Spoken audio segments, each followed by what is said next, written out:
আগের ভিডিওতে ইতিহাসের চতুর্থ অধ্যায়ের উপরে ভীষণই গুরুত্বপূর্ণ কিছু ছোট প্রশ্ন দেওয়া হয়েছে। আজকে তারপরের থেকে এই ভিডিওর মাধ্যমে আরও ভীষণই গুরুত্বপূর্ণ কিছু শর্ট প্রশ্ন দশম শ্রেণীর চতুর্থ অধ্যায় থেকে তোমাদের সামনে তুলে ধরব। তার আগে তোমাদের কাছে ছোট্ট একটি অনুরোধ, যদি চ্যানেলে নতুন হয়ে থাকো অবশ্যই চ্যানেলটি সাবস্ক্রাইব করো এবং এই ধরনের ভিডিও সবার আগে পেতে পাশে থাকা বেল আইকনে ক্লিক করে অল নোটিফিকেশন অন করে রাখো। দেখে নাও আজকের প্রথম প্রশ্ন।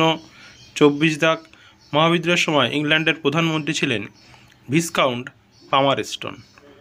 ভারতে কোম্পানির শাসনের অবসান ঘটে 1858 খ্রিস্টাব্দে। মঙ্গল পাণ্ডে বেঙ্গল আর্মির সদস্য ছিলেন। 1857 খ্রিস্টাব্দে মহাবিদ্রোহের সময় ইংরেজ রাজত্বকে স্বাগত জানিয়েছিলেন সংবাদ প্রভাকর পত্রিকা।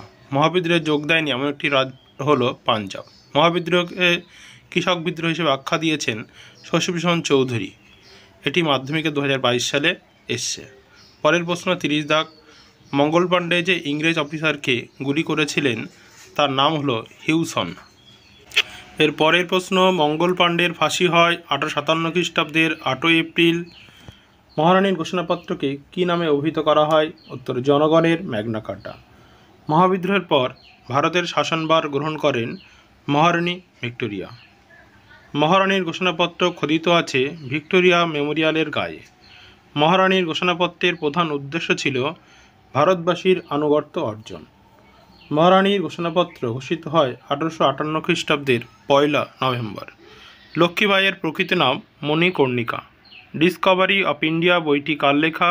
উত্তর পণ্ডিত জওহরলাল নেহরুর লেখা। সিপাহী বিদ্রোহের কয়েকজন নেতার নাম লেখো। এরা কোথায় নেতৃত্ব দান করেছিল?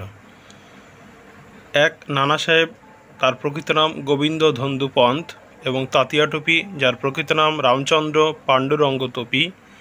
এরা কানপুরে নেতৃত্ব দিয়েছিল। বেগম হজরত মহল, তিনি অযোধ্যাতে নেতৃত্ব দিয়েছিল। কুনওয়ার সিং দিয়েছিল বিহারে।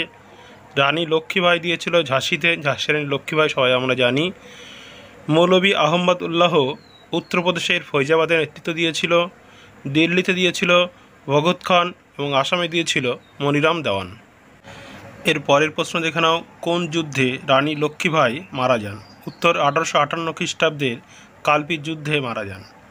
কোম্পানি শাসনে অবসানের পর ভারতের প্রথম সচিব হন রক্ষণশীল দলের নেতা স্ট্যানলে। অর্থাৎ আমরা জানি 1858 খ্রিস্টাব্দে কোম্পানি শাসনের অবসান হয় এবং ব্রিটিশ পার্লামেন্টের তরফ থেকেই ভারত শাসিত হয় এবং প্রথম সচিব ছিলেন স্ট্যানলে।